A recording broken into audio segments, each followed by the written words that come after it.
So much to get through with Tim Blair from the Daily Telegraph. Thanks for joining us, mate. I want to get to Robert De Niro and the joy of the Kamala campaign in a moment. But first up, we've spoken a lot about electric devices and vehicles and lithium batteries and the death traps they've become. You can have a look here. I think we've got a garbage truck in the western suburbs of Sydney driving along with a fire on board through the streets of the city. You feel the love for the planet there. Feel the emissions-free lithium energy. This is becoming a big problem, right? It's terrible. I mean, that vision, you can almost smell that. But we've had previous multiple incidents of garbage and waste disposal facilities catching fire weekly. So, you know, it's as always in the great class war that is environmentalism in modern Australia. It's always the people at the bottom end of the labour chain who are suffering and whose lives are very much obviously at risk. Now, another thing to be alarmed about, and it's a lot less of an alarm obviously than the health risks faced by our garbage workers, is are we really going to have another garbage bin? I mean, I've got, I think, 4. I think most people have got 4 or 5 if they live in cities. Are we going to have another little garbage bin with like lead lining and asbestos to protect us from the lithium batteries that we're going to have to throw out? Is that the end game here? Yeah, no, apart from our 4 bins, we'll have to have a tank of water. And we put out our batteries into the water tank. Because have a look at this. Here's another example at the Central Coast of New South Wales.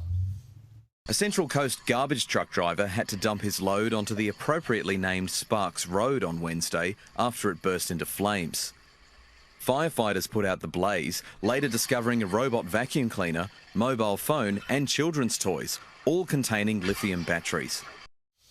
Oh, there we go. Now, we're deliberately alarming people about this. People need to know about it because houses are catching fire, bins, rubbish trucks, the rest of it. People have got to realise that these batteries are dangerous. But I want to get back to the climate alarmism, the unnecessary alarmism. And you've written about that in the Daily Telegraph, where you're talking about the horrible impact it's having on kids. I mean, surprise, surprise, we tell all these kids the world's about to end and they get kind of traumatised by it. Absolutely, and it's so shameless of the sort of the climate alarmism lobby. The massively wealthy, by the way, climate alarmism lobby.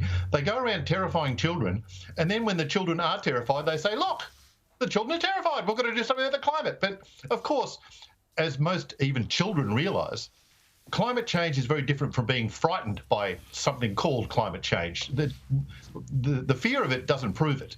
So it's like being scared of a horror movie creation or something like that. But they use it to kind of build their case. They say, oh, well, look at this. All these children are having nightmares and they're terrified of the world ending tomorrow.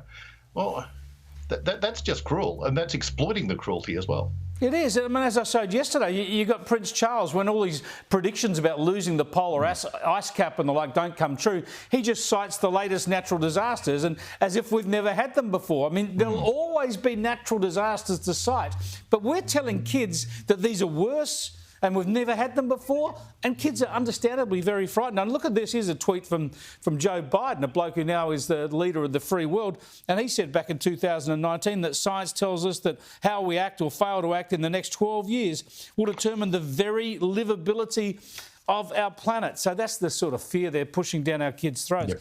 Just before we go, though, I want to get back to the US politics, and you've focused on how Kamala always said she was going to bring joy. The Democrat campaign is all about joy. Well, that's encapsulated beautifully by Chief Democrat campaigner and cheerleader, the actor Robert De Niro. Have a look. It makes me so angry. We're here talking about a piece of like Donald Trump. Let him die in a jail cell. Yeah, and they say Trump is divisive. I mean, you can just move a few more 100,000 Americans into the voting for Trump column there. I mean, we saw a garbage dump fire before, and we just saw another one there. Another one, a campaign garbage bin fire for sure. Thanks for joining us, Tim. I appreciate it. Robert De Niro there. All the hatred and visceral loathing for Trump, and to verbalise it, they don't even understand, do they, that hurts their campaign.